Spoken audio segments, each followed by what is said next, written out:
Assalamualaikum warahmatullahi wabarakatuh.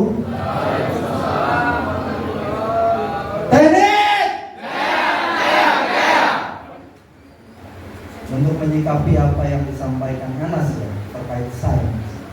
Saya berharap kalau bicara UBK, bicara Bung Karno, berarti kan bicara terobosan. Bung Karno adalah proklamator kita. Bung Karno memunculkan suatu kemerdekaan dengan keberaniannya. Kita juga harus berani memunculkan sains kita, riset kita untuk apa? Untuk bangsa kita. Apa yang dibutuhkan oleh masyarakat saat ini? Itu yang harus hadir di UBK. Barulah UBK bisa dilihat oleh banyak pihak, termasuk berbagai universitas yang ada. Contoh kecil bicara teknik, bicara sains yang terhubung dari mesin, elektro, sipil, dan arsitek. Salah satunya apa? Kita harus membuat yang namanya energi tanpa batas, yang sudah ada kekuatan energi listrik itu tanpa harus dicas dan tanpa ada BBM. Nah, itu yang harus kita pikirkan, bagaimana kita membuat mesin dan elektrikal yang bisa menghasilkan listrik tanpa batas. Karena apa? Itu bisa membantu, misalnya salah satunya yang kecil aja, perkampungan yang misalnya tidak mampu untuk membayar listrik karena tingkat kemiskinannya di bawah. Yang kedua, ada nelayan dan petani. Nelayan punya perahu kecil yang secara kebutuhan dalam bernelayan butuh energi listrik. Begitu juga kampus, misalnya kita bicara kampus, kita bicara riset. Riset ini juga bisa kita tuangkan di kampus untuk kebutuhan energi listrik kampus. Sampai di sini sudah paham belum?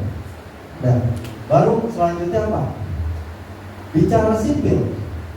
Sipil itu harus bisa membuat suatu bangunan di mana energi listrik atau mesin yang kita buat itu tidak berdampak pada lingkungan. Jadi struktur bangunannya itu tidak terdampak. Karena apa? Yang namanya suatu medan magnet apabila besar tekanannya yang menghasilkan arus listrik, itu sudah pasti ada dampak. Tapi ketika dengan struktur bangunan yang sangat bagus dan kuat, dengan sistem penelitian, otomatis itu bisa mengurangi dampak, bahkan tidak ada dampak ya. Sama halnya bangunan yang anti nuklir dan lain-lain. Nah, itu yang harus kita persiapkan. Jadi apa? Waktunya Universitas Bung Karno menunjukkan bahwa UBK itu punya peran terhadap bangsa kita. Jadi apa? Jangan lagi kita berdiam. Dan satu lagi, ketika kawan-kawan itu mengeluhkan tentang lab itu akan mengalahkan atau akan dikalahkan dengan kemampuan kita ketika kita bicara riset. Barulah apa yang kita risetkan itu kebutuhannya yang akan datang. Kita bekerja sama dengan berbagai pihak, apa saja yang dibutuhkan. Sepakat nggak? Sepakat. Itu harus kita lakukan. Yang kedua, jangan pernah kalah dengan AI. Yang kita harus lakukan, kita kalahkan AI.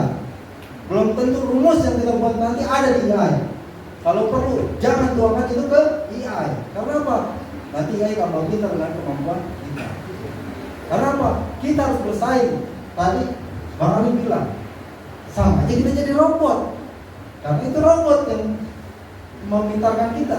Tapi kalau kita menyaingi AI, robot jadi di bawah kita. Ini kan permasalahan globalnya itu yang selalu dibicarakan apa? Apakah kita akan digantikan oleh robot? Mau tidak diganti robot? Ya. Mau tidak? Ya. Kalau teknik?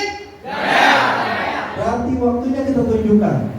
Di sini ada Bu Rektor, ada Bu Dekan, ada dulu Ketua IKAPI pertama, Bang Richard, dan semuanya yang ada di sini punya peran penting.